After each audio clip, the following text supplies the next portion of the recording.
नमस्कार, आर्य न्यूज देख रहे हैं आप। मैं हूं आपके साथ पल्लवी सिंह। वक्त हो चला है इस वक्त की बड़ी खबरों पर नजर डालने का।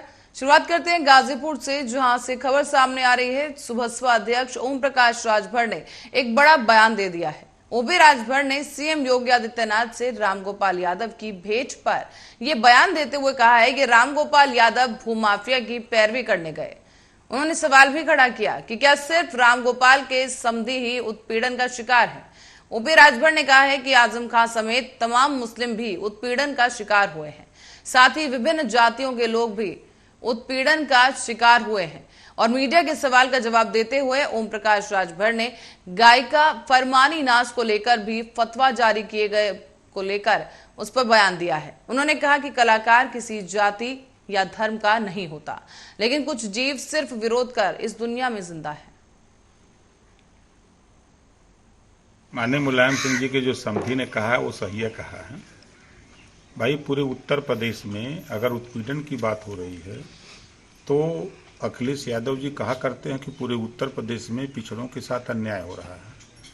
तो वो तो चिट्ठी जो माननीय रामगोपाल जी ने मुख्यमंत्री को दिया, तो उस चिट्ठी में साफ साफ लिखा है कि उनके ऊपर भूमाफिया का मुकदमा लिखा गया है। टीवी पर मैंने देखा कि किसी के ऊपर 80 मुकदमे, 81 मुकदमे, 82 मुकदमे एक एक आदमी के ऊपर लिखे गए हैं।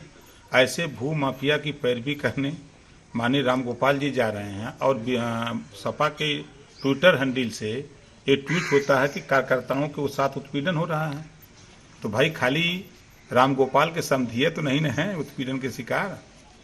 आजम खां भी हैं और भी मुसलमान भी हैं, कोयरियो हैं, भरो हैं, चौहानों हैं, बिंद हैं, केवट है, मल्लाह हैं, तमाम लोग उत्पीड़न के शिकार हैं। तो खाली रामगोपाल यादव के समझिए। और उत्तर प्रदेश की इलाहाबाद हाईकोर्ट से बुधवार को माफिया ब्रजेश सिंह को बड़ी राहत मिली है। बताया जा रहा है कि इलाहाबाद हाईकोर्ट ने ब्रजेश सिंह उर्फ अरुण सिंह की जमानत अर्जी को मंजूर कर लिया है। अब हाईकोर्ट ने अरुण सिंह को जमानत पर रिहा किए जाने का आदेश दिया है और उन्हें मुख्तार अंसारी के काफिले पर हमला कराए जाने के मामले में ये जमानत मिली है। आपको बताते चले कि इलाहाबाद हाईकोर्ट ने ब्रजेश सिंह को यह बड़ी राहत देते हुए उन्हें जमानत पर रिहा किए जाने का आदेश दिया है। और बताया जा रहा है कि ब्रजेश सिंह अपने ऊपर दर्ज अधिकांश मामलों में बरी हो चुके हैं। अब बाकी अन्य मामलों में भी उनकी जमानत उन्हें मिल चुकी है। हाईकोर्ट ने गुरुवार को भी उन्हें शर्तों के साथ जमानत दी है। दरअसल उसरी चट्टी मामले में मुख्तार अंसारी ने नामजद रिपोर्ट दर्ज कराई थी और इस जानलेवा हमले में 3 लोगों की मौत भी हुई थी। मुख्तार अंसारी ने इस मामले में ब्रजेश सिंह और त्रिभुवन सिंह के खिलाफ ये एफआईआर दर्ज कराई थी। बताते चलें कि गाजीपुर जिले के मोहम्मदाबाद थाने के उसरी चट्टी में ये घटना हुई थी।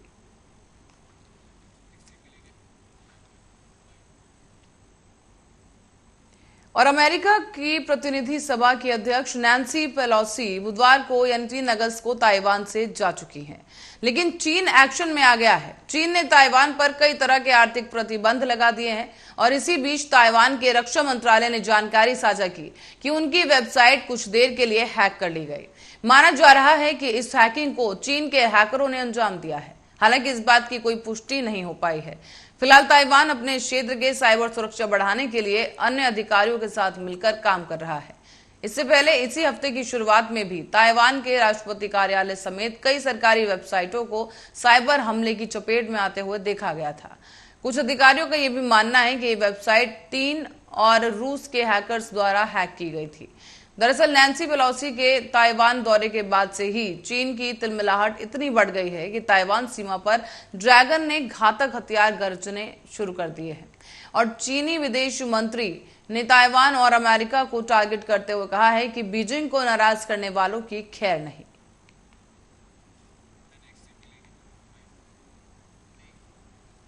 और कानपुर देहात से अब एक ऐसी खबर सामने आ रही है जो सोचने पर मजबूर कर दे कि आखिर ये कैसा समाज है। प्रदेश सरकार लगातार महिला सशक्तिकरण और महिला उत्थान के लिए तमाम योजनाएं चला रही है। साथ ही साथ महिलाओं को सशक्त करने के लिए तमाम प्रयास भी किए जा रहे हैं, लेकिन बावजूद इसके कानपुर देहात में दबंगों के हौसले कुछ इस कदर बुलंद हैं कि इन दबंगों ने पहले नाबालिग 2 लड़कियों के साथ छेड़छाड़ की और जब उसका विरोध किया गया तो उन बच्चों के साथ बेरहमी से मारपिटाई शुरू कर दी। दोनों ही लड़कियां बदहवास हालत में परिजनों को मिली और परिजनों ने इन बच्चियों को अस्पताल में भर्ती कराया है। ये मामला है कानपुर देहात के मंगलपुर थाना क्षेत्र के बहबलपुर गांव का।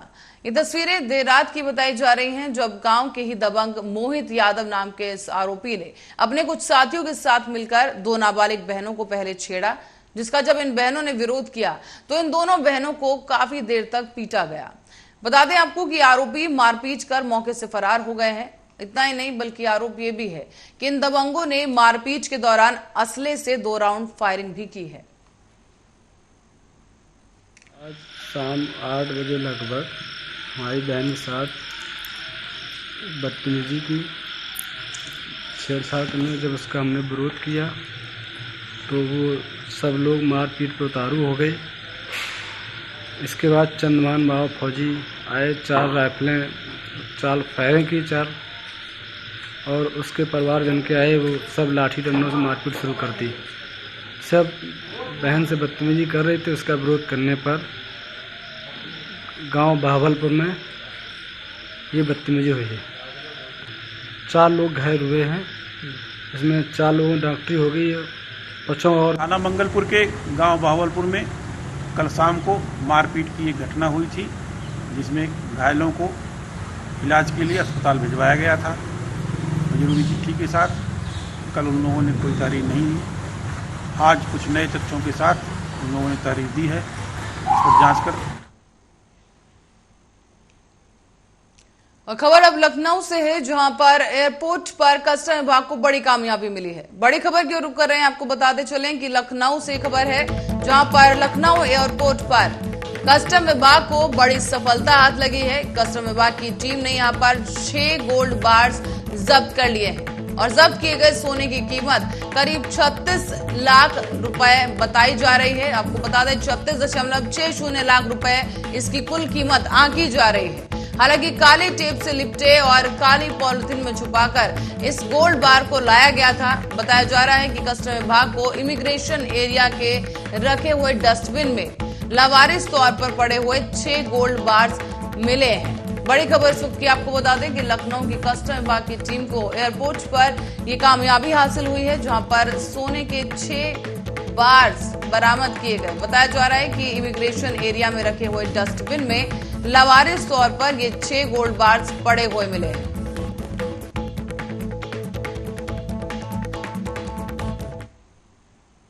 और अब रुक करेंगे हरदोई की ओर। हरदोई के अरवल थाना क्षेत्र के खंदेरिया गांव में 5 दिन पहले ही एक प्रेमिका की चौखट पर प्रेमी के द्वारा कथित रूप से गोली मारकर हत्या की गई और इस आत्महत्या करने का पूरा आरोप लगाया गया था। और साथ ही साथ अब इस पूरी कहानी में एक नया मोड़ आ चुका है।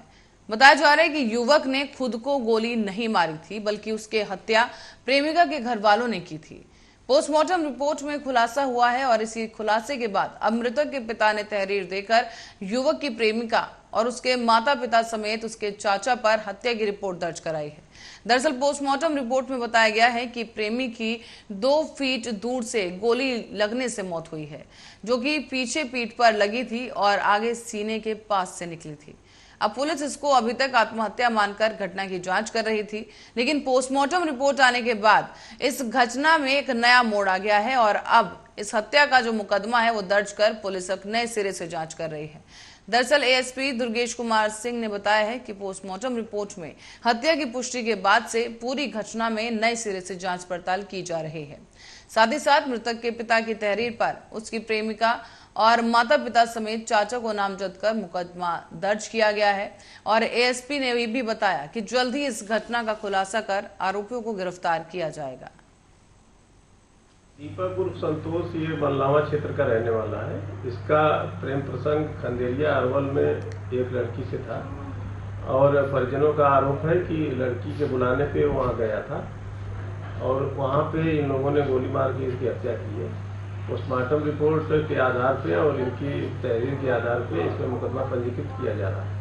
पोस्टमार्टम रिपोर्ट में क्या सत्यता पाई गई है, कैसे उसकी डेथ हुई थी और क्या परिजनों पर आरोप लगाया? पोस्टमार्टम रिपोर्ट में गनशॉट इंजरी है और जिसमें उसके पीछे से गोली मारी गई है। इस आधार पे इसमें अभियोग पंजीकृत किया गया। किन के खिलाफ?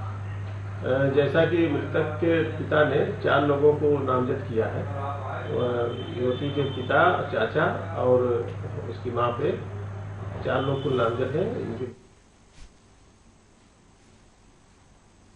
और प्रयागराज से खबर सामने आ रही है इस वक्त की एक बड़ी खबर आपको बताते चले, जहां पर प्रयागराज में पुलिस लाइन के अंदर एक सिपाही ने खुद को गोली मारकर आत्महत्या कर ली है। बड़ी खबर इस वक्त की प्रयागराज से आपको बता दें, जहां पुलिस लाइन के अंदर ही आत्महत्या को अंजाम दिया गया। एक सिपाही की अचानक इस आत्महत्या किए जाने से हड़कंप मच गया है। बताया जा रहा है कि इसका नाम आकाश कुमार बताया गया, जो कि 19 बैच का सिपाही था।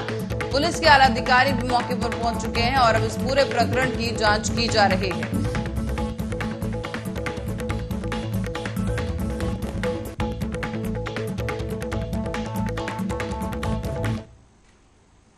और अब बुलेटिन में आगे बढ़ेंगे अगली खबर की ओर। रायबरेली से खबर है, जहां पर पुलिस की लचर कार्यशैली से दबंगों के हौसले बुलंद होते नजर आए।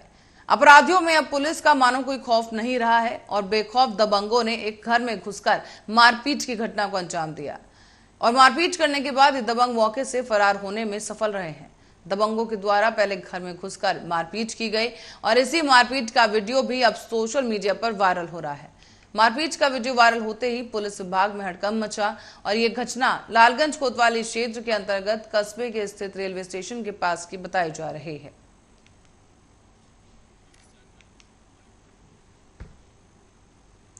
रायबरेली के लालगंज कोतवाली क्षेत्र के अंतर्गत रेल कोच फैक्ट्री के सामने तेज रफ्तार बोलेरो ने एक बाइक सवार युवक को टक्कर मार दी है। बता दें आपको कि बोलेरो गाड़ी से बाइक के परखच्चे उड़ गए हैं और बाइक चला रहा युवक गंभीर रूप से घायल हो गया है। घायल युवक की पहचान बॉबी के रूप में हुई है और आनन फानन में स्थानीय लोगों ने पुलिस को मामले की सूचना दी। मौके पर पहुंची पुलिस ने घायल युवक को अस्पताल भिजवाया और यहां पर युवक की हालत काफी गंभीर बनी हुई है।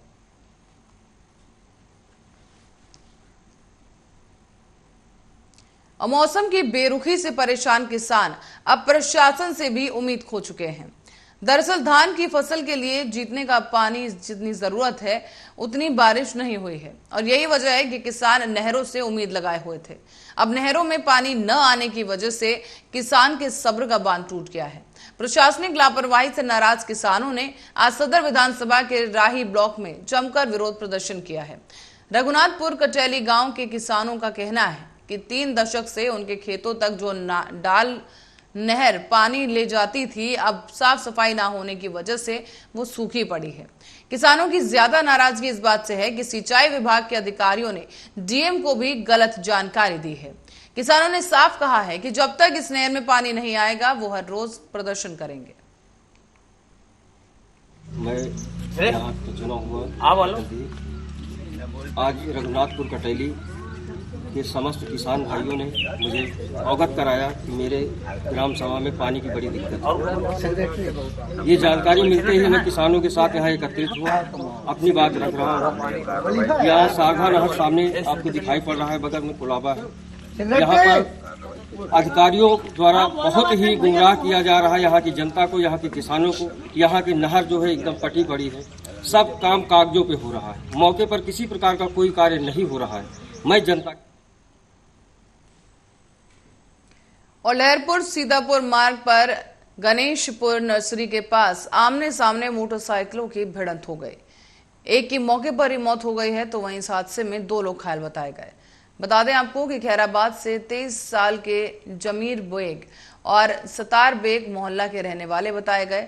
बहलौलपुर कस्बा लहरपुर अपनी मोटरसाइकिल से दरअसल ये शख्स लहरपुर अपने घर जा रहा था। लहरपुर की तरफ से एक मोटरसाइकिल से ग्राम टप्पा खजूरिया के अजय आ रहे थे और इसी बीच बुधवार की देर रात को गणेशपुर नर्सरी के पास इन दोनों मोटरसाइकिल की आपस में टक्कर हो गई।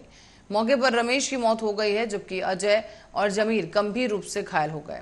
अब सीएचसी के चिकित्सक ने जमीर को सीतापुर अस्पताल रेफर कर दिया है। मौके पर नगर चौकी प्रभारी जयप्रकाश यादव भारी संख्या में पुलिस बल के साथ मौजूद रहे।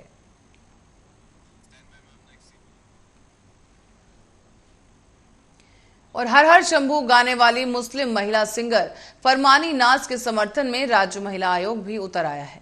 अयोध्या जन सुनवाई करने पहुंची राज्य महिला आयोग की सदस्य इंदिरावास सिंह ने कहा कि ये फरमानी नाज के लिए सौभाग्य की बात है कि उन्होंने हर हर शंभू गाना गाया है। साथ ही उन्होंने ये भी कहा कि मुस्लिम समाज के होने के बावजूद उन्होंने हिंदू आध्यात्म का ये गाना गाया है। लोगों को उसका सम्मान करना चाहिए, विरोध नहीं। हमारे देश में रसखान, रहीम और कबीर जैसे कवि भी हुए हैं। विरोध करने वाले मुसलमान भाइयों से ये अपील है कि वो उसका विरोध ना करें। उसने हर हर शंभू गाना गाया है तो कोई गलत काम नहीं किया। राज्य महिला आयोग भी उसके समर्थन में है और उसी के साथ खड़ा है। दरअसल आपको बता दें कि जन सुनवाई करने के लिए अयोध्या पहुंची थी राज्य महिला आयोग की सदस्य इंदिरावास माफी चाहेंगे आयोग की सदस्य इंदिरावास सिंह, जिन्होंने इसी दौरान इस गायिका का पक्ष लेते हुए मुस्लिम भाइयों से ये अपील की है। जो मुस्लिम महिला ने हर हर शंभू पर गाना गाया है, ये तो उसके सौभाग्य की बात है कि उसने भाई मुस्लिम समाज की हो करके और आज अध्यात्म के क्षेत्र में कहीं ऐसा गाना गाया है और उसका तो सम्मान लोगों को करना चाहिए, उसका विरोध नहीं होना चाहिए। और मैं तो कहती हूँ कि पीछे रसखान जैसे भक्त भी हुए थे। रहीम और कबीर को आप लोग जानते हैं कि उनको भी मानने वाले वो हिंदू धर्म को भी मानते थे और मुस्लिम धर्म की तो कहीं